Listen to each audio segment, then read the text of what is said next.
Hello everyone, welcome to my YouTube channel. आप सभी का मेरे YouTube channel study with Manish master YouTube channel पे स्वागत है। आज हम बात करेंगे इम्पोर्टेंट पॉलिटी के क्वेश्चनों के बारे में। तो ये क्वेश्चन जो है यूकेपीएससी और यूकेपीएससी के फॉरेस्ट गार्ड और जो कनिष्क सहायक है उसके लिए काफ़ी इम्पोर्टेंट है। तो सबसे पहले हम देखते हैं। पहला क्वेश्चन है किसने कहा भारत एक अर्ध संघात्मक राज्य है। तो किसने कहा था, ये क्वेश्चन काफ़ी इंपॉर्टेंट हो जाता है। तो किसने कहा था? केसी वीएन ने। ठीक है, ये आपको याद रखना है कि केसी वीएन ने क्या कहा था कि भारत एक जो है अर्ध संघात्मक राज्य है। नेक्स्ट बढ़ते हैं हम। अगला क्वेश्चन है भारत में राष्ट्रीय पंचायती राज दिवस कब मनाया जाता है। तो राष्ट्रीय जो पंचायती दिवस मनाया जाता है भारत में वो कब मनाया जाता है? 24 अप्रैल को। ये आपको याद रखना है। ठीक है, तो नेक्स्ट बढ़ते हैं इसके बाद।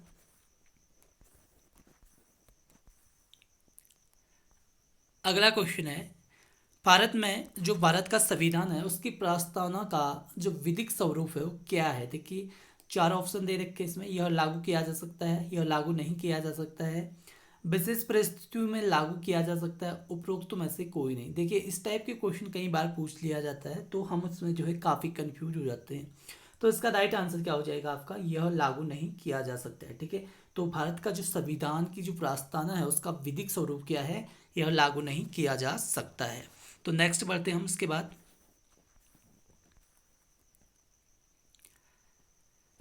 42वें संविधान संशोधन अधिनियम किस अनुच्छेद के माध्यम से सुनिश्चित की गई थी? ठीक है, तो क्वेश्चन क्या कह रहा है कि 42वें जो संविधान संशोधन हुआ था कब हुआ था? 1976 में हुआ था। क्या? 42वें संविधान संशोधन। ठीक है, तो इसके द्वारा कह रहा है कि जो 42वें संविधान संशोधन हुआ था किस अनुच्छेद के माध्यम से सुनिश्चित की गई थी, मतलब कंफर्म किया गया था उसको। तो किसके द्वारा किया गया था? अनुच्छेद 43 के ए के द्वारा। ठीक है, जो अनुच्छेद 43 का ए है उसके द्वारा जो 42वें संविधान संशोधन है जो है उसकी उसको जो है सुनिश्चित किया गया था आर्टिकल 43 के ए के द्वारा। ठीक है, नेक्स्ट बढ़ते हैं हम।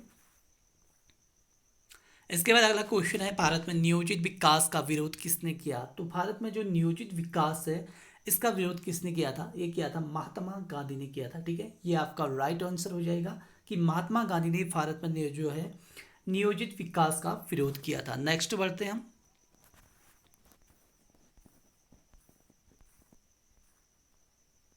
नेक्स्ट क्वेश्चन है भारतीय संविधान के अनुच्छेद 122 जो 162 के शीर्षक के संबंध में कौन सा कथन सही है। तो क्वेश्चन क्या पूछ रहा है कि जो भारत का भारतीय संविधान है उसके अनुच्छेद 162 के शीर्षक के संबंध में कौन सा कथन सही है। तो कौन सा कथन सही है कि राज्य की कार्यपालिका शक्ति की बात कर रहा है पहले तो ये, और दूसरे में बात कर रहा है कि राज्यपाल की पदावली के बारे में, तीसरी बात कर रहा है किसके बारे में? राज्यपाल की कार्यकाल की शर्त के बारे में।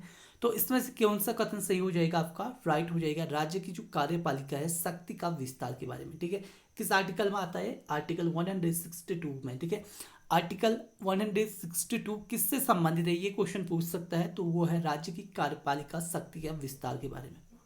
उसके बाद नेक्स्ट बढ़ते हैं हम। किस वर्ष में काउंटिंग की एडिटिंग यानी कि लेखा परीक्षक से अलग किया गया तथा महालेखा परीक्षक का कार्य केवल सरकारी लेखा तक सीमित रह गया था? तो ये कब तक रह गया था? 1976 के द्वारा। इसका राइट आंसर हो जाएगा 1976 में क्या हुआ था कि इस वर्ष को जो है अकाउंटिंग को जो है एडिटिंग यानी कि लेखा परीक्षा से अलग किया गया तथा महालेखा परीक्षक का कार्य केवल सरकारी लेखा तक जो है सीमित रह गया था। नेक्स्ट बढ़ते हैं हम। नेक्स्ट क्वेश्चन है भारत के संविधान की 11वीं अनुसूची में कितने विषय हैं। तो 11वीं अनुसूची किससे संबंधित है? पंचायती राज से संबंधित है, आपको पता होगा। उसमें कितने विषय आते हैं? 29 विषय आते हैं। आपको याद रखना है कि 29 विषय किसमें आते हैं? 11वीं अनुसूची यानी कि पंचायती राज में आते हैं, आपको याद रखना है। नेक्स्ट बढ़ते हैं हम। निम्नलिखित में कौन सा सही सुमेलित नहीं है कह रहा है? कौन सा सुमेलित सही नहीं है? सार्वजनिक स्वास्थ्य एवं स्वच्छता की बात कर रहा है, ये राज्य सूची की बात कर रहा है इसमें। और दूसरी बात कर रहा है जनगणना संघ सूची की बात कर रहा है।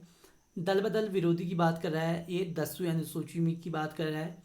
और राज्यसभा में जो सीटों का बंटवारा है वो द्वितीय अनुसूची की बात कर रहा है, जबकि द्वितीय अनुसूची में जो है ये चीज़ें नहीं है। ठीक है, तो पहला वाला राइट आंसर हो जाएगा। जो सार्वजनिक स्वास्थ्य एवं स्वच्छता की बात करता है वो राज्य सूची का विषय है, और जनगणना संघ सूची का विषय है, और दल बदल विरोधी जो है वो 10वीं अनुसूची यानी कि 1885 में जो हुआ था ये, ठीक है, बाई बाई 52वे संविधान संशोधन हुआ था। उसके बाद नेक्स्ट बढ़ते हैं हम।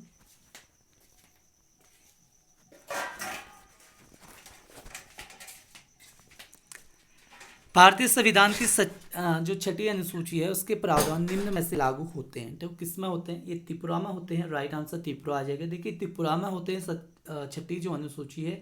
अदर किस में होते हैं? मेघालय में भी होते हैं, ठीक है। तो मणिपुर में नहीं होते। बाकी जो मेघालय है और असम है, त्रिपुरा है, और चार हैं। त्रिपुरा हो गया, मेघालय हो गया, अरुणाचल हो गया, और कौन सा?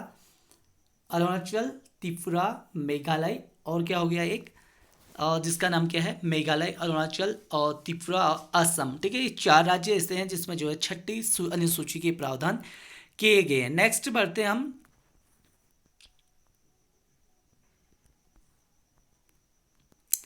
नेक्स्ट क्वेश्चन है कि धन विधेयक भारत के संविधान के किस अनुच्छेद में परिभाषित किया गया है?